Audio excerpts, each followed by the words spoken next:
ఒకవైపు ఉద్రిక్తతలు, మరోవైపు పోలీస్ అధికారులపై చర్యలు, ఇంకోవైపు అల్లర్లు జరిగే అవకాశం ఉంది, జర జాగ్రత్త అంటూ నిఘా విభాగం హెచ్చరికలు. మొత్తం మీద ఎక్కడ చూసినా టెన్షన్. రాయలసీమ, పల్నాడు జిల్లాల్లో అయితే హై టెన్షన్. పోలింగ్ ముందు వరకు ప్రశాంతంగా ఉన్న ఏపీలో ఎందుకీ ఉద్రిక్త వాతావరణం?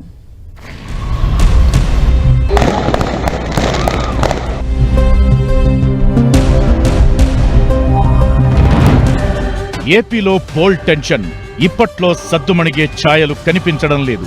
హింసాత్మక ఘటనలు చోటు చేసుకున్న రాయలసీమ, పల్నాడు జిల్లాల్లో పోలీసులు గట్టి బందోబస్తు ఏర్పాటు చేశారు. ప్రస్తుతానికి అంతా ఓకే అన్న వాతావరణమే కనిపిస్తున్నా ప్రతీకార దాడులు జరిగే ఛాన్స్ ఉందని నిఘా విభాగం చేసిన హెచ్చరికలతో రాష్ట్రంలో హై అలర్ట్ ప్రకటించింది ప్రభుత్వం. ఒకవైపు రాష్ట్రంలోని శాంతి భద్రతల సమస్యను క్షుణ్ణంగా పరిశీలించిన కేంద్ర ఎన్నికల సంఘం అసలు విషయం నిగ్గు తేల్చే విషయమై సెట్ ఏర్పాటుకు ఆదేశాలిచ్చింది. ఈసీ సూచనల మేరకు 3 అధికారులతో ప్రత్యేక దర్యాప్తు బృందాన్ని ఏర్పాటు చేశారు రాష్ట్ర ప్రభుత్వ ప్రధాన కార్యదర్శి జవహర్ రెడ్డి.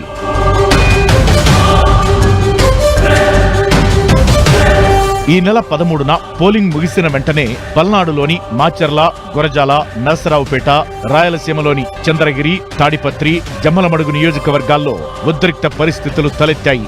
మాచర్ల, తాడిపత్రి, చంద్రగిరిలో హింస శృతిమించింది. దీనిపై సీరియస్ అయిన కేంద్ర ఎన్నికల సంఘం సిఎస్, డీజీపీ నుంచి వివరణ తీసుకోవడమే కాకుండా పల్నాడు, అనంతపురం ఎస్పీలను సస్పెండ్ చేసింది. పల్నాడు కలెక్టర్, తిరుపతి ఎస్పీలపై బదిలీ వేటు వేసింది. ఇక పలువురు డీఎస్పీలు, సీఐలు, ఎస్ఐలను విధుల నుంచి తప్పించింది. అంతేకాకుండా అల్లర్లు జరగకుండా రాష్ట్ర వ్యాప్తంగా 144 సెక్షన్ అమలు చేస్తోంది.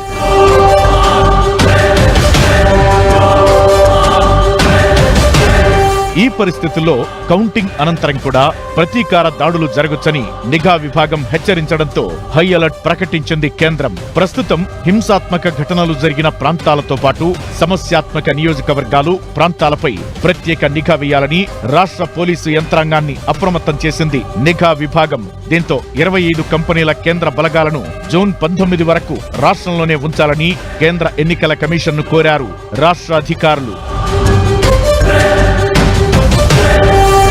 మొత్తానికి ఇంటెలిజెన్స్ హెచ్చరికలు, క్షేత్రస్థాయి పరిస్థితులతో పోలీసులకు కంటి మీద కునుకు లేకుండా పోయింది. ఇప్పటికే హింసాత్మక ఘటనలకు బాధ్యులను చేస్తూ ఎస్ఐ నుంచి ఎస్పీ స్థాయి వరకు 12 మందిపై వేటు పడింది.